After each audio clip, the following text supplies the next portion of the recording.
حضرت امام حسین رضی اللہ تعالیٰ عنہ اور امام کے خاندان کے نونہال شوق جاں بازی میں سرشار تھے۔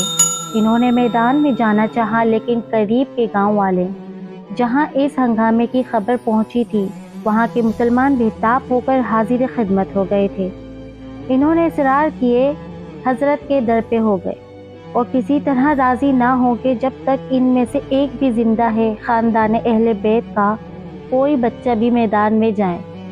حضرت امام رضی اللہ تعالیٰ عنہ کو ان اخلاص کیشوں کی سرفرشانہ التجائیں منظور فرمانا پڑیں اور انہوں نے میدان میں پہنچ کر دشمنان اہل بیت سے شجاعت و بساط کے ساتھ مقابلہ کیا اور اپنی بہادری کے سکے جما دیے، اور ایک ایک نے اعداء کے کثیر تعداد کو ہلاک کر کے راہ جنت اختیار کرنا شروع کی۔ اس طرح بہت سے جاں باز فرزندان رسول صلی اللہ علیہ وآلہ وسلم پر اپنی جانیں نثار کر گئے۔ ان صحابوں کے اسماء اور ان کی جاں بازیوں کے تفصیلی تذکرے سیر کی کتابوں میں مذکور ہے۔ یہاں اختصاراً اس تفصیل کو چھوڑ دیا گیا ہے۔ وہب ابن عبداللہ کلبی کا ایک واقعہ ذکر کیا جاتا ہے کہ یہ قبیلہ اپنے قلب کے زیب و نیک خو گل رخ حسین و جوان تھے۔ اٹھتی جوانی، عنوان شباب، امنگوں کا وقت اور بہاروں کے دن تھے۔ صرف 17 روز شادی کو ہوئے تھے اور ابھی بساط عشرت و نشاط گرم ہی تھی کہ آپ کے پاس آپ کی والدہ پہنچی، جو ایک بیوہ عورت تھی اور جن کی ساری کمائی اور گھر کا چراغ یہی ایک نوجوان بیٹا تھا۔ اس مشفقہ ماں نے پیارے بیٹے کو گلے میں بائیں ڈال کر رونا شروع کر دیا۔ بیٹا حیرت میں آ کر ماں سے دریافت کرتا ہے کہ ماں محترمہ، رنج و ملال کا سبب کیا ہے؟ میں نے اپنی عمر میں کبھی آپ کی نافرمانی نہ کی، نہ آئندہ کر سکتا ہوں۔ آپ کی اطاعت و فرما برداری فرض ہے۔ میں تابانہ زندگی مطیع و فرما بردار ہوں گا۔ آپ کے دل کو کیا صدمہ پہنچا اور آپ کو کس غم نے رلایا؟ میری پیاری ماں، میں آپ کے حکم پر جاں فدا کرنے کو تیار ہوں، آپ غمگین نہ ہو۔ اکلوتے سعادت مند بیٹے کی یہ سعادت مندانہ گفتگو سن کر ماں اور چیخیں مار مار کر رونے لگی اور کہنے لگی، اے فرزند لبن، میری آنکھوں کا نور، دل کا سرور تو ہی ہے، اور میرے گھر کے چراغ اور میرے باغ کے پھول۔ میں نے اپنی جان کھلا گلا کر تیری جوانی کی بہاریں پائی ہیں۔ تو ہی میرے دل کا قرار ہے، تو ہی میری جان کا چین ہے۔ ایک دم تیری جدائی اور لمحہ تیرا افراق مجھے برداشت نہیں ہو سکتا۔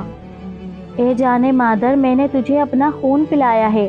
آج مصطفیٰ صلی اللہ علیہ وآلہ وسلم کا جگر گوشہ خاتون جنت کا نونہال دشت کربلا میں مبتلا مصیبت و جفا ہے۔ پیارے بیٹے، کیا تجھ سے ہو سکتا ہے کہ تو اپنا خون اس پر نثار کرے اور اپنی جان اس کے قدموں پر قربان کر ڈالے؟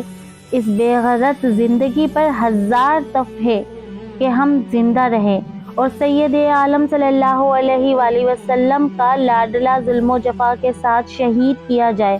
اگر تجھے میری محبتیں کچھ یاد ہوں اور تیری پرورش میں جو محنتیں میں نے اٹھائی ہیں ان کو تو بھولا نہ ہو، تو اے میرے چمن کے پھول، تو حسین رضی اللہ تعالیٰ عنہ کے سر پر صدقہ ہو جا۔ وہب نے کہا، اے مادر مہربان، خوبی نصیب، یہ جان شہزادہ کوہینین پر فدا ہو جائے اور یہ ناچیز ہدیہ وہ آقا قبول کر لیں۔ میں دل و جان سے آمادہ ہوں۔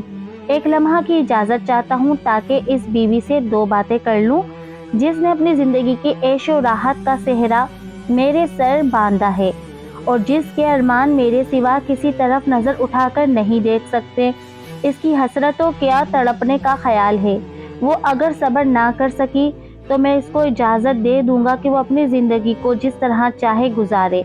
ماں نے کہا، بیٹا، عورتیں ناقص العقل ہوتی ہے، مبادرت تو اس کی باتوں میں آ جائے اور یہ سعادت سرمدی تیرے ہاتھوں سے جاتی رہے۔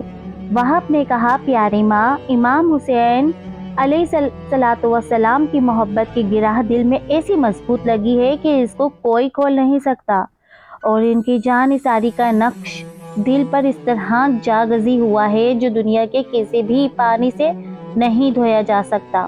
یہ کہہ کر بیوی کی طرف آیا اور اسے خبر کی کہ فرزند رسول اللہ صلی اللہ علیہ وآلہ وسلم میدان کربلا میں بے یار و مددگار ہیں اور غداروں نے ان پر زرغہ کیا ہے۔ میری تمنا ہے کہ ان پر جان نثار کر دوں۔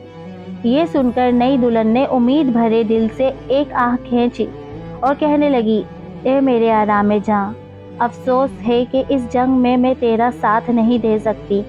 شریعت اسلامیہ نے عورت کو حرب کے لیے میدان میں آنے کی اجازت نہیں دی ہے۔ افسوس، اس سعادت میں میرا حصہ نہیں کہ تیرے ساتھ میں بھی اس جان جہاں پر جان قربان کروں۔ ابھی میں نے دل بھر کر تیرا چہرہ بھی نہیں دیکھا ہے اور تو نے جنتی چمنستان کا ارادہ کر لیا۔ وہاں حوریں تیری خدمت کی آرزو مند ہوں گی۔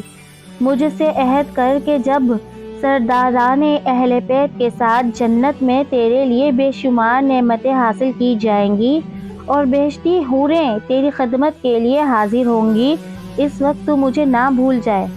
یہ نوجوان اپنے اس نیک بیوی اور برگزیدہ ماں کو لے کے فرزند رسول صلی اللہ تعالی علیہ وآلہ وسلم کی خدمت میں حاضر ہوا۔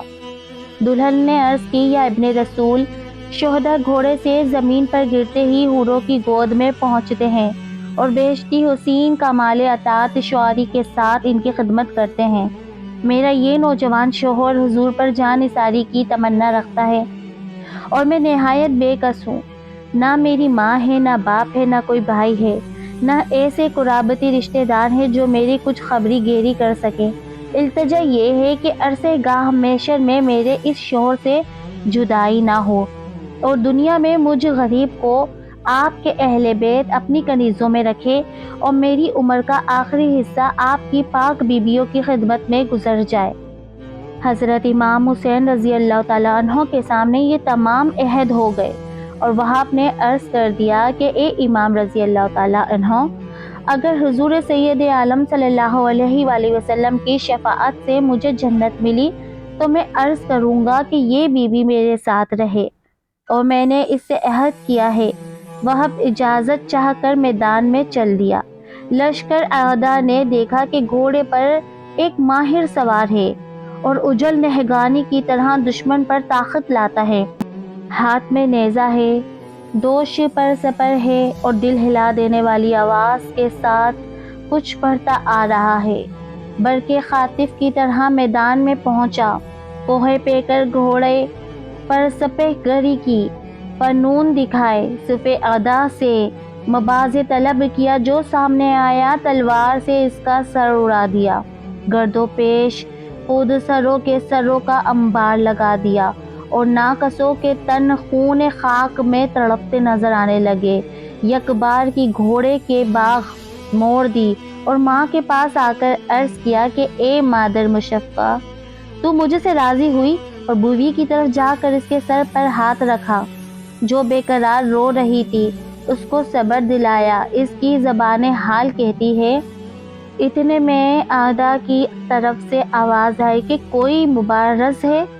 وہاب گھوڑے پر سوار ہو کر میدان کی طرف روانہ ہوا۔ نئی دلہن ٹکٹکی باندھے اس کو دیکھ رہی ہے اور آنکھوں سے آنسو کے دریا بہا رہی ہے۔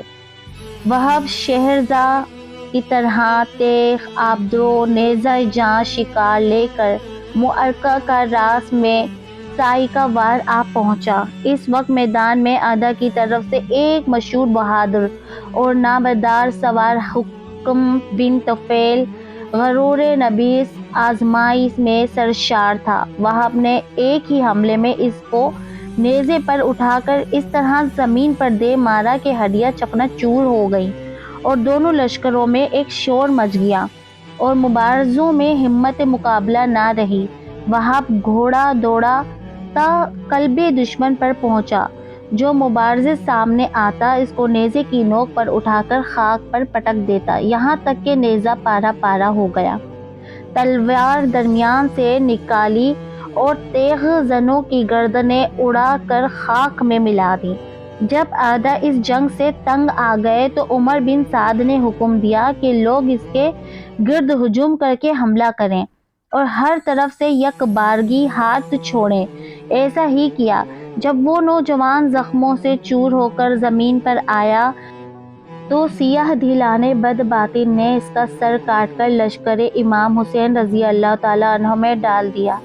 اس کی ماں بیٹے کے سر کو اپنے منہ سے ملتی تھی اور کہتی تھی، اے بیٹا، بہادر بیٹا، اب تیری ماں تجھ سے راضی ہوئی۔ پھر وہ اس دلہن کی گود میں لا کر رکھ دیا۔ دلہن نے اپنے پیارے شوہر کے سر کو بوسہ دیا۔ اس وقت پروانے کی طرح شمع جمال پر قربان ہو گئی اور اس کا طاہرہ روح اپنے نو شاہ کے ساتھ ہم آغوش ہو گیا۔ ان کے بعد اور سعادت مند جان نثار داد جان نثاری دیتے اور جانیں فدا کرتے۔ جن جن خوش نصیبوں کی قسمت میں تھا، انہوں نے خاندان اہل بیت پر اپنی جانیں فدا کرنے کی سعادت حاصل کی۔ اس زمرہ حر بن یزید رہائی قابل ذکر ہے۔ جنگ کے وقت حر کا دل بہت مضطرب تھا۔ اس کی سیماب وار بے قراری اس کو ایک جگہ نہ ٹھہرنے دیتی تھی۔ کبھی وہ عمر بن سعد سے جا کر کہتے تھے کہ تم امام رضی اللہ تعالیٰ عنہ کے ساتھ جنگ کرو گے تو رسول اللہ صلی اللہ علیہ وآلہ وسلم کو کیا جواب دو گے؟ عمر بن سعد کو اس کا جواب نہ بن آتا تھا۔ وہاں سے ہٹ کر پھر میدان میں آتے۔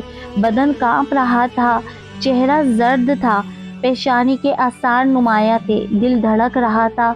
ان کے بھائی مصعب بن یزید نے ان کا یہ حال دیکھ کر پوچھا کہ اے برادر، آپ مشہور جنگ آزمادہ لاور و شجاع ہیں، آپ کے لیے یہ پہلا معرکہ نہیں؟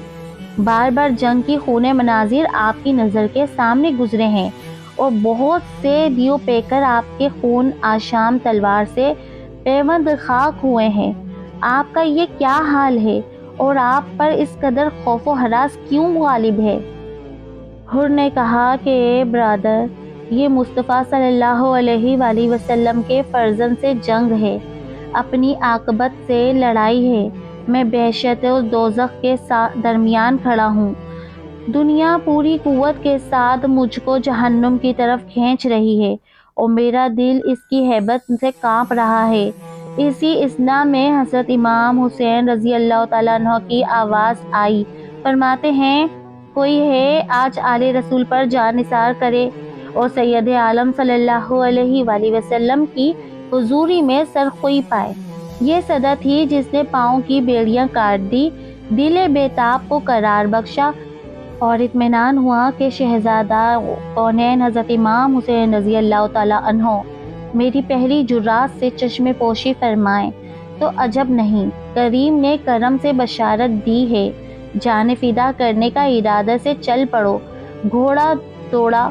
ایام اور امام عالی مقام رضی اللہ تعالیٰ عنہ کی خدمت میں حاضر ہو کر گھوڑے سے اتر کر نیاز مندوں کے طریقے پر رکاب تھامی اور عرض کیا، کہا، اے ابن رسول صلی اللہ تعالیٰ علیہ وآلہ وسلم، فرزند بطول، میں وہی حر ہوں جو پہلے آپ کے مقابل آیا اور جس نے آپ کو اس میدان بیابان میں روکا۔ اپنی اس جسارت مبادرت پر نادم ہوں۔ شرمندگی اور ضلالت نظر نہیں اٹھانے دیتی۔ آپ کی کریمانہ صدا سن کر امیدوں نے ہمت بند آئی تو حاضر خدمت ہوا ہوں۔ آپ رضی اللہ تعالیٰ عنہ کے کرم سے کیا بعید کے عفو جرم فرمائیں اور غلامان با اخلاص میں شامل کریں اور اپنے اہل بیت رضی اللہ تعالیٰ عنہم پر جان قربان کرنے کی اجازت دیں۔ حضرت امام رضی اللہ تعالیٰ عنہ نے حر کے سر پر دست مبارک رکھا اور فرمایا، اے حر، بارگاہ الہی میں اخلاص مندوں کے استغفار مقبول ہے اور توبہ مستجاب، عذر خواہ محروم نہیں جاتے۔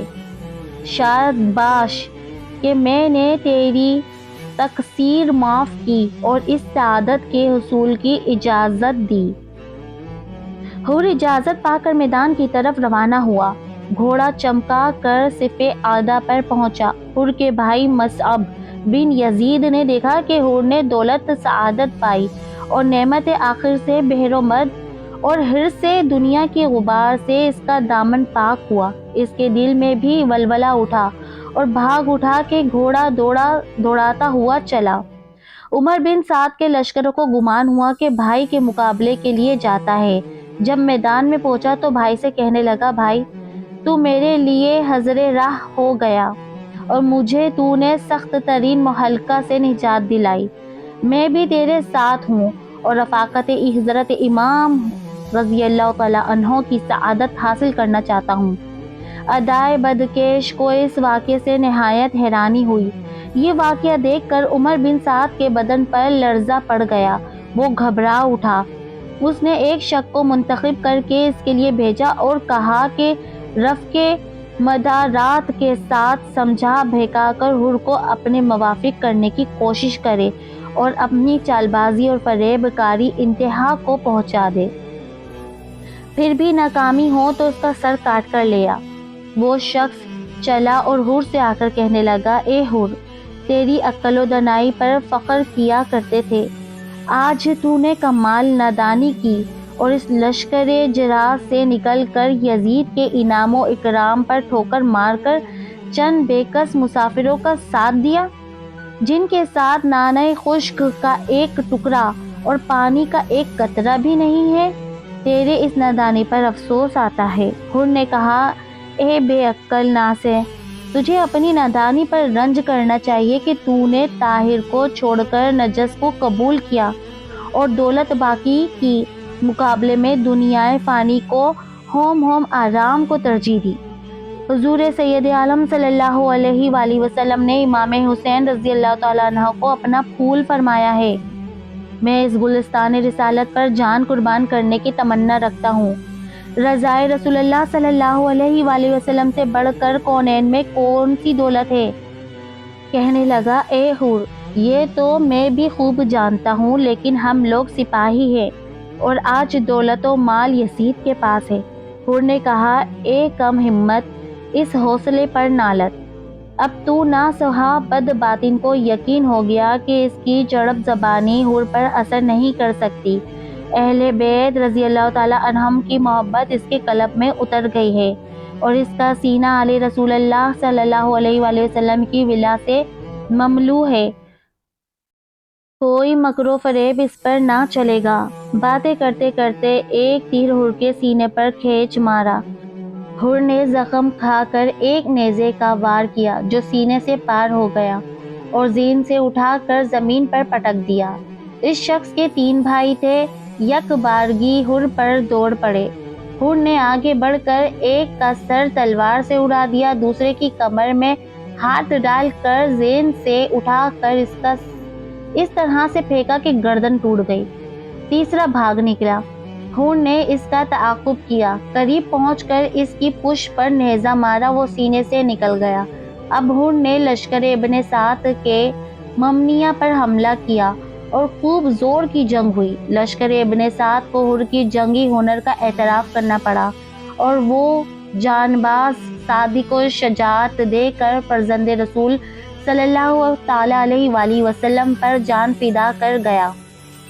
حضرت امام علی مقام رضی اللہ تعالیٰ عنہ حر کو اٹھا کر لائے اور اس کے سر کو زائے نوائے مبارک پر رکھ کر اپنے پاک دامن سے اس کے چہرے کا غبار دور فرمانے لگے۔ ابھی رمق جان باقی تھی۔ ابن زہرا کے پھول کے مہکتے دامن کی خوشبو حر کے دماغ میں پہنچی، مشام جاں معطر ہو گیا۔ آنکھیں کھول دی اور دیکھا کہ ابن رسول اللہ صلی اللہ تعالیٰ علیہ کی گود میں ہے۔ اپنے بخت و مقدر پر ناز کرتا ہوا فردوس بھری کو روانہ ہوا۔ انا للہ و انا الیہ راجعون۔ حر کے ساتھ اس کا بھائی اور غلام نے بھی بے نوبت داد شجاعت دے کر اپنی جان اہل بیت رضی اللہ تعالیٰ عنہم پر جا قربان کی۔ 50 سے زائد آدمی شہید ہو چکے، اب صرف خاندان اہل بیت رضی اللہ تعالیٰ عنہم باقی ہیں۔ دشمنان بد باطن کی انہیں پر نظر ہے۔ یہ حضرات پروانے وار حضرت امام حسین رضی اللہ تعالیٰ عنہ پر نثار ہیں۔ یہ بات بھی قابل لحاظ ہے کہ امام علی مقام رضی اللہ تعالیٰ عنہ کے اس چھوٹے سے لشکر میں اس مصیبت کے وقت میں کسی نے بھی ہمت نہ ہاری۔ رفقا میں سے کسی کو بھی اپنی جان پیاری معلوم نہ ہوئی۔ ساتھیوں میں سے ایک ایسا ساتھی نہ تھا جو اپنی جان لے کر بھاگتا یا دشمنوں کی پناہ چاہتا۔ جان نثاران امام نے اپنے صدق و جاں بازی میں پروانہ بلبل کے افسانے بیچ کر دیے، اور ایک کی تمنا تھی اور ہر ایک کا اصرار تھا کہ پہلے جان نثاری کو ان کے موقع دیا جائے۔ عشق و محبت کے متوالے شوق شہادت میں مست تھے۔ تنوں کا سر سے جدا ہونا، راہ خدا عز و جل میں شہادت پانا ان پر وجد کی کیفیت طاری کرتا تھا۔ ایک کو شہید ہوتا دیکھ کر دوسرے کے دلوں میں شہادتوں کی امنگیں جوش مارتی تھیں۔ اہل بیت رضی اللہ تعالی عنہم کے نوجوانوں نے خاک کربلا کے صفحات پر اپنے خون سے شجاعت و جوانمردی کی بے مثال نقوشیں ثبت فرمائے۔ اب تک نیاز مندوں اور عقیدت کیسوں کے معرکہ آرائیاں تھیں، جنہوں نے علم برادران شجاعت کو خاک و خون میں لٹا کر اپنی بہادری کے غلغلے دکھائے تھے۔ اب اسد اللہ کے شیران حق کا موقع آیا اور علی مرتضیٰ رضی اللہ تعالی عنہ کے خاندان کے بہادروں کے گھوڑوں نے میدان کربلا کو جولا نگاہ بنایا۔ ان حضرات کا میدان میں آنا تھا کہ بہادروں کے دل سینوں میں لرزنے لگے اور ان کے حملوں سے شیر دل بہادر چیخ اٹھے: اسد اللہ! تلواریں اٹھیں یا شہاب ثاقب کی آتش باری، بنی ہاشم کی نیزہ آزمائی، اور جان شکار حملوں نے کربلا کی تشنہ لب زمیں کو دشمنوں کے خون سے سیراب کر دیا، اور خوش ریگستان سرخ نظر آنے لگے۔ نیزوں کی نوک پر سپہ شکن بہادروں کو اٹھانا اور خاک میں ملانا ہاشمی نوجوانوں کا معمولی کرتب تھا۔ ہر ساعت نیار مباز آتا تھا اور ہر ہاتھ اٹھاتے ہی فنا ہو جاتا تھا۔ ان کی تیغ بے نیام اجل کا پیام تھی اور نوک ثنا قاضا کا فرمان۔ تلواروں کی چمک نے نگاہیں خیرہ کر دیں اور حرب و ضرب کی جوہر دیکھ کر کوہ پیکر تر سا ویراں سا ہو گیا۔ کبھی میمنہ پر حملہ کیا تو صف درہم برہم کر ڈالی۔ معلوم ہوتا تھا کہ سوار مقتولوں کے سمندر میں تیر رہا ہے۔ کبھی میسرہ کی طرف رخ کیا، معلوم ہوا کہ مردوں کی جماعت کھڑی تھی جو اشارہ کرتے ہی لوٹ گئی۔ صاعقہ کی طرح چمکنے والی تیغیں خون میں ڈوب ڈوب کر نکلتی تھیں اور ہر خون کے قطرات اس سے ٹپکتے رہتے تھے۔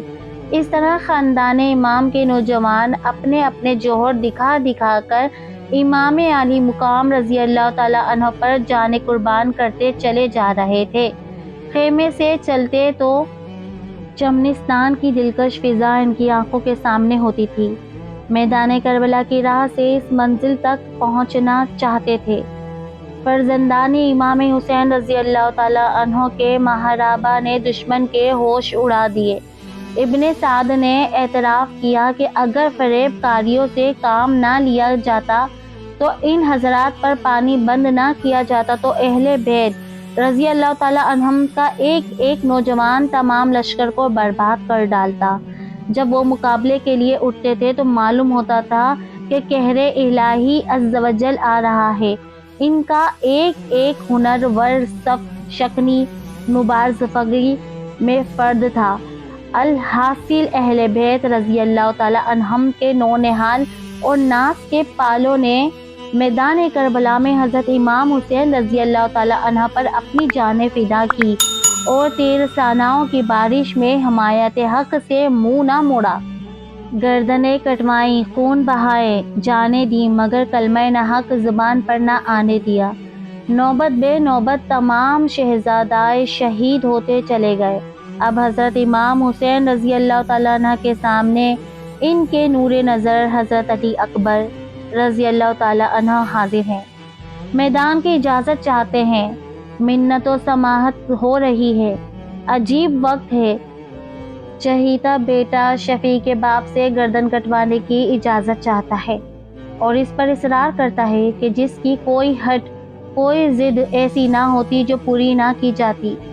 جس نازنین کو کبھی قدر مہربان نے انکاری جواب نہ دیا تھا، آج اس کی یہ تمنا، یہ التجا دل و جگر پر کیا اثر کرتی ہوگی۔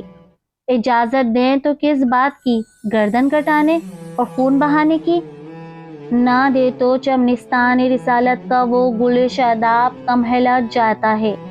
مگر اس آرزو مند شہادت کا اصرار اس حد پر تھا اور شوق شہادت نے ایسا وارفتہ بنا دیا کہ 4 حضرت امام رضی اللہ تعالیٰ عنہ کو اجازت دینا ہی پڑی۔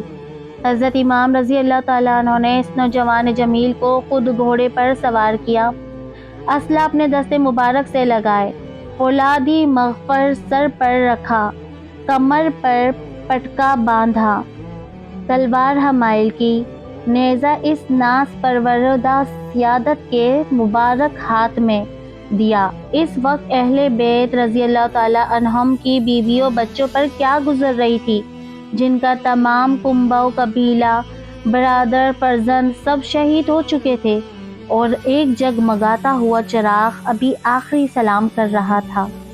ان تمام مصائب کو اہل بیت رضی اللہ تعالیٰ عنہ نے رضائے حق کے لیے بڑے استقلال کے ساتھ برداشت کیا، اور یہ انہی کا حوصلہ تھا۔ حضرت علی اکبر رضی اللہ تعالیٰ عنہ خیمے سے رخصت ہو کر میدان کارزاز کی طرف تشریف فرما ہوئے۔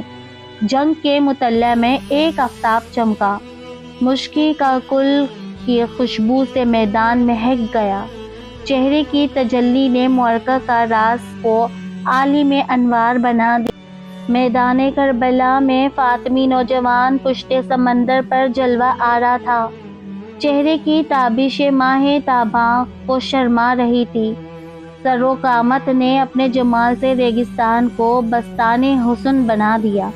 جوانی کی بہاریں قدموں پر نثار ہو رہی تھی، سنبل کا کل سے حجل، برگے گل سے اس کی نزاکت سے منفعل، حسن کی تصویر، مصطفیٰ کی تنویر، حبیب کبریاء علیہ کی جمال اقدس کا خطبہ پڑھ رہی تھی۔ یہ چہرہ تابہ اس روئے درخشاں کی یاد دلا رہا تھا۔ اے سنگ دلوں پر حیرت کا جو اس گل شاداب کے مقابلے کا ارادہ رکھتے تھے، ان بے دینوں پر بے شمار نفرتیں، جو حبیب خدا عز و جل صلی اللہ تعالیٰ علیہ وآلہ وسلم کے نونہال کو گزن پہچاننا چاہتے تھے۔ یہ اسد اللہ شیر میدان میں آیا، صف ادا کی طرف نظر کی، ذوالفقار حیدری کو چمکایا اور اپنی مبارک زبان سے رجس شروع کی۔ جس وقت شہزادہ عالی قدر رضی اللہ تعالیٰ عنہ نے یہ رجس پڑھی ہوگی، کربلا کا چپا چپا اور ریگستان کا کوفہ کا ذرہ ذرہ کانپ گیا ہوگا۔ ان مدعیان ایمان کے دل پتھر سے بدر جہاں بدتر تھے، جنہوں نے اس نو بادشاہ چمنستانی رسالت کی زبان شیرے سے یہ کلمے سنے، پھر بھی ان کے آتش اناثر نہ ہوئی اور کمینہ سینے سے کینہ دور نہ ہوا۔ لشکریوں نے عمر بن سعد سے پوچھا، یہ سوار کون ہے جس کی تجلی نگاہوں کے خیرہ کر رہی ہے اور جس کی ہیبت و سہولت سے بہادروں کے دل میں ہراساں ہے؟ شان شجاعت ان کی ایک ایک ادا سے ظاہر۔ کہنے لگے، یہ امام حسین رضی اللہ تعالیٰ عنہ کے فرزند تھے۔ صورت و سیرت میں اپنے جد کریم علیہ الصلوۃ والسلام سے بہت مناسبت رکھتے ہیں۔ یہ سن کر لشکریوں کو بہت پریشانی ہوئی اور ان کے دلوں میں ان پر ملامت کی اس آقا زادے رضی اللہ تعالیٰ عنہ کے مقابل آنا اور اس جلیل القدر مہمان کے ساتھ یہ سلوک بے مروتی کرنا نہایت سفلہ پن اور بد باطنی ہے۔ لیکن ابن زیاد کے وعدے اور یزید کے انعام و اکرام و تمیع دولت و مال کی حرص نے اس طرح گرفتار کیا تھا کہ وہ اہل بیت اطہار کے قدر و شان اور اپنے افعال و قرار کی شامت و نحوست جاننے کے باوجود اپنے ضمیر کے ملامت کا پرواہ نہ کر کے رسول اللہ صلی اللہ علیہ وآلہ وسلم کے باغی بنے، اولاد رسول کے خون سے کنارہ کرنے اور اپنے دارین کے روسیائی سے بچنے کی انہوں نے کوئی پرواہ نہ کی۔ شہزادہ عالی وقار رضی اللہ تعالیٰ عنہ نے مبارز طلب فرمایا، صف ادا میں کسی کو جنبش نہ ہوئی، کسی بہادر کا قدم نہ بڑھا۔ معلوم ہوتا تھا کہ شیر کے مقابل بکریوں کا ایک گلہ ہے جو دم بخود اور ساکت ہے۔ حضرت علی اکبر رضی اللہ تعالیٰ عنہ نے پھر نعرہ فرمایا اور فرمایا، اے ظالموں، اے ظالمان جفاکش، اگر بنی فاطمہ کے خون کے پیاس ہے تو تم میں سے جو بہادر ہوا اسے میدان میں بھیجو۔ زور بازوئے علی رضی اللہ تعالیٰ عنہ دیکھنا ہے تو میرے مقابل آؤ۔ مگر کسی کو ہمت تھی کہ آگے بڑھتا؟ کسی کے دل میں تاب و تواں تھی کہ شیر ضیاء کے سامنے آتا؟ جب آپ نے ملاحظہ فرمایا کہ دشمنان خون خوار میں سے کوئی ایک آگے نہیں بڑھتا اور ان کو برابر کی ہمت نہیں کہ ایک کو ایک کے مقابل کریں، تو آپ نے سمندر بات پاکی بھاگ اٹھائی اور تو سنے سبار رفتار کے مہمیز لگائی اور سائیکہ وار دشمن کے لشکر پر حملہ کیا۔ جس طرح زد کی پرے کے پرے ہٹا دیے، ایک ایک وار میں کئی دیو پے کر گرا دیے۔ ابھی میمنہ پر چمکے تو اس کو منتشر کیا، ابھی میسرہ کی طرف پلٹے تو صفے درہم برہم کر ڈالی۔ کبھی قلب لشکر میں غوطہ لگایا کہ گردنیں کشوں کے سر موسم خزاں کے پتوں کی طرح تن کے درختوں سے جدا ہو کر گرنے لگے۔ ہر طرف شور برپا ہو گیا، دلواروں کے دل چھوٹ گئے، بہادروں کی ہمتیں ٹوٹ گئیں۔ کبھی نیزے کی ضرب تھی، کبھی تلوار کا وار تھا۔ شہزادہ اہل بیت کا حملہ نہ تھا، عذاب الہی کی بلائے عظیم تھی۔ دھوپ میں جنگ کرتے کرتے چمنستان اہل بیت کے گلے شاداب کوشنگی کا غلبہ ہوا۔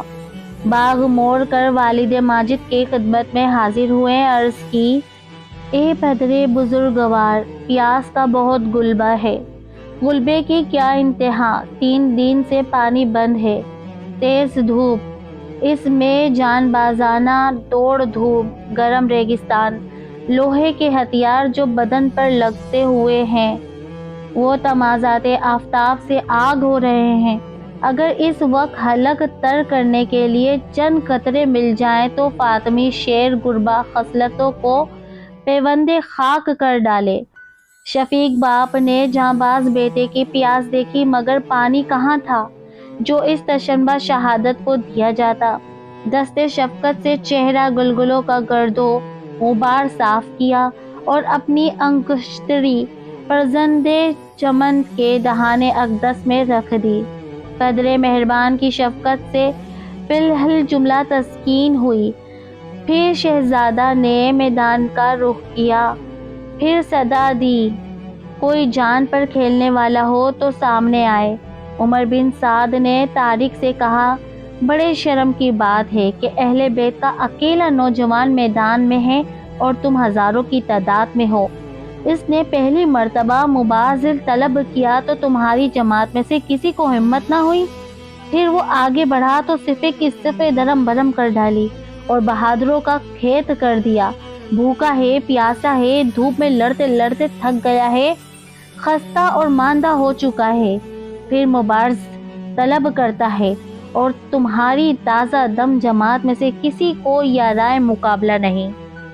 تف ہے تمہارے دعوائے شجاعت و بصالت پر، پھر کچھ غیرت تو میدان میں پہنچ کر مقابلہ کر کے فتح حاصل کر، تو میں وعدہ کرتا ہوں کہ تو نے یہ کام انجام دیا تو عبداللہ بن زیاد سے تجھ کو موصل کی حکومت دلوا دوں گا۔ طارق نے کہا، مجھے اندیشہ ہے کہ اگر میں فرزند رسول اور اولاد بطول میں سے مقابلہ کر کے اپنی عاقبت بھی خراب کروں، پھر بھی تو اپنے وعدہ وفا نہ کرے تو میں دنیا کا رہا نہ دین کا۔ ابن سعد نے قسم کھائی اور پختہ قول قرار کیا۔ اس پر حریص طارق موصل کی حکومت کی لالچ میں گلستان بستان رسالت کے مقابلے میں چلا۔ سامنے پہنچتے ہی شہزادہ ولا تابار پر نیزہ کا وار کیا۔ شہزادہ علی جہ رضی اللہ تعالی عنہ نے اس کا نیزہ رد فرما کر سینے پر ایک ایسا نیزہ مارا کہ طارق کی پیٹھ سے نکل گیا، وہ ایک دم گھوڑے سے گر گیا۔ شہزادہ رضی اللہ تعالی عنہ نے بکمال ہنر مندی گھوڑے کو ایڑ کر اس کو روند کر ڈالا اور ہڈیاں چکنا چور کر دی۔ یہ دیکھ کر طارق کے بیٹے عمر بن طارق کو طیش آیا اور وہ جھلاتا ہوا گھوڑا دوڑا کر شہزادے پر حملہ آور ہوا۔ شہزادہ نے ایک ہی نیزے میں اس کا کام بھی تمام کر دیا۔ اس کے بعد اس کا بھائی طلحہ بن طارق اپنے باپ اور بھائی کا بدلہ لینے کے لیے آتش شعلے کی طرح شہزادے پر دوڑ پڑا۔ حضرت علی اکبر رضی اللہ تعالیٰ عنہ نے اس کے گریبان میں ہاتھ ڈال کر زین سے اٹھایا اور زمین پر اسے زور سے پٹکا اور اس کا دم نکل گیا۔ شہزادے کی ہیبت سے لشکر میں شور برپا ہو گیا۔ ابن سعد نے ایک مشہور بہادر مصرع ابن غالب کو شہزادے کے مقابلے کے لیے بھیجا۔ مصرع نے شہزادے پر حملہ کیا۔ آپ نے تلوار سے نیزے قلم کر کے اس کے سر پر ایسی تلوار ماری کہ زین سے کٹ گئی اور دو ٹکڑے ہو کر گر گیا۔ اب کسی میں ہمت نہ رہی تھی کہ تنہا اس شیر کے مقابل آتا۔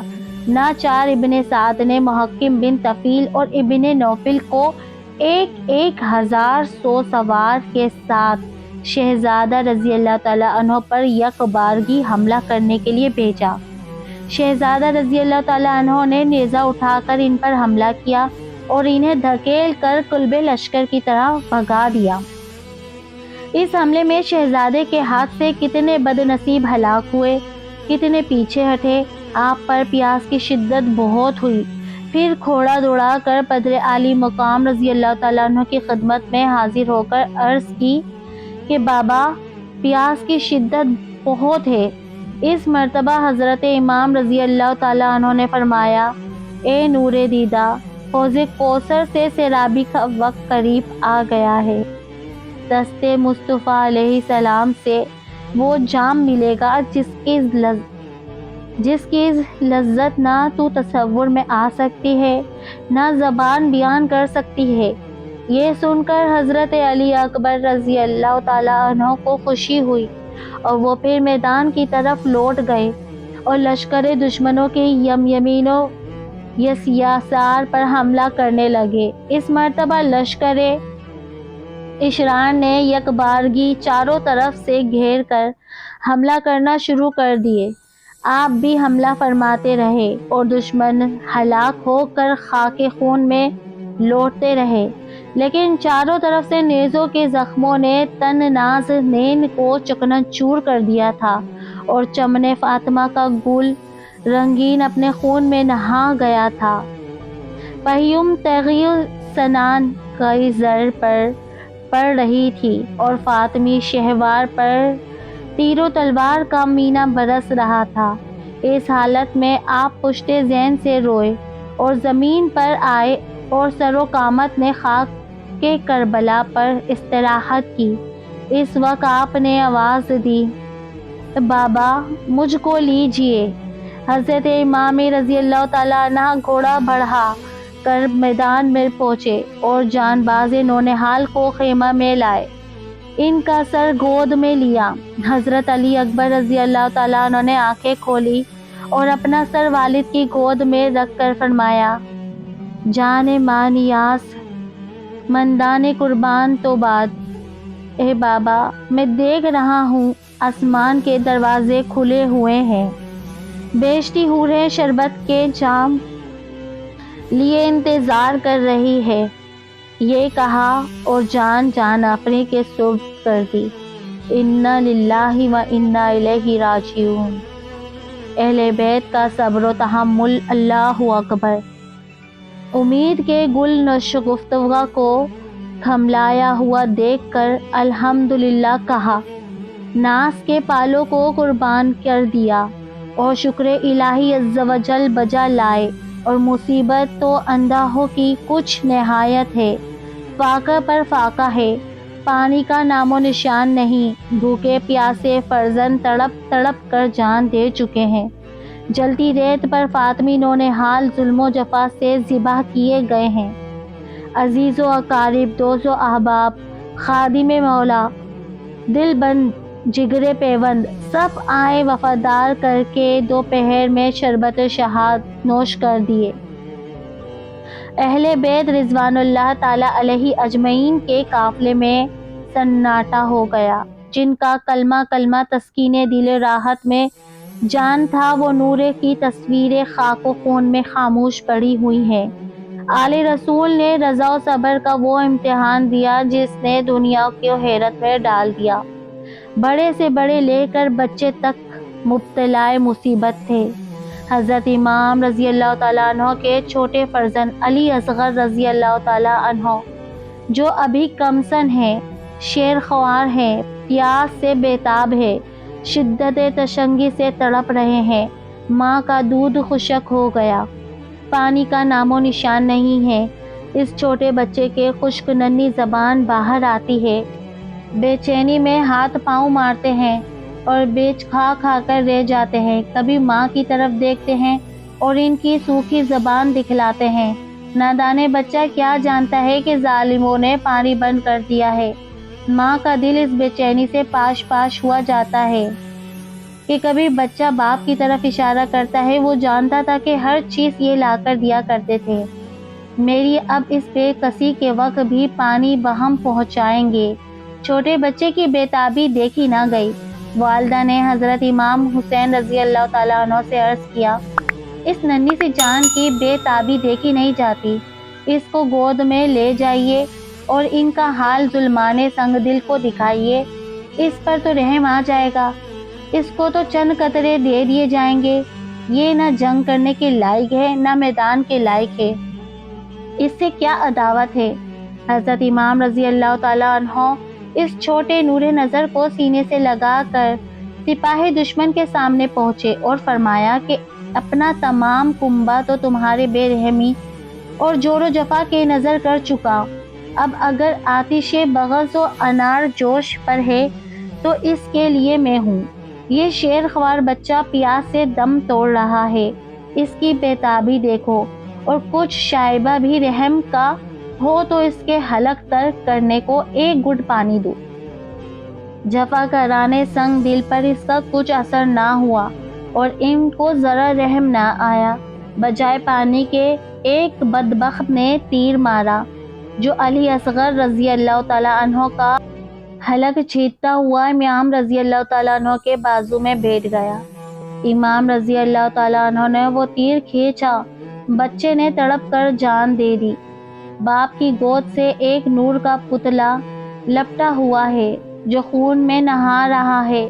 اہل خیمہ کو گمان ہے کہ سیاہ لادانے پہ رحم اس بچے کو ضرور پانی دے دیں گے اور اس کی تشنگی دلوں پر ضرور اثر کرے گی، لیکن جب امام رضی اللہ تعالیٰ عنہ اس شگوفہ تمنا کو خیمہ میں لائے اور اس کی والدہ نے اول نظر میں دیکھا کہ بچے میں بے تابانہ حرکتیں نہیں ہیں، سکون کا عالم ہے، نہ وہ اضطراب ہے نہ بے قراری، گمان ہوا کہ پانی دے دیا گیا ہوگا۔ حضرت امام رضی اللہ تعالیٰ عنہ سے دریافت کیا، فرمایا وہ بھی ساقی کوثر کے جام رحمت و کرم سے سیراب ہونے کے لیے اپنے بھائیوں سے جا ملا۔ اللہ تعالیٰ نے ہماری چھوٹی سی قربانی بھی قبول فرمائے۔ الحمدللہ علی احسانہ و نوالہ۔ رضائے تسلیم کی امتحان گاہ میں امام حسین رضی اللہ تعالیٰ عنہ اور ان کے متوسلین نے وہ ثابت قدمی دکھائی کہ عالم ملائکہ بھی حیرت میں آ گیا۔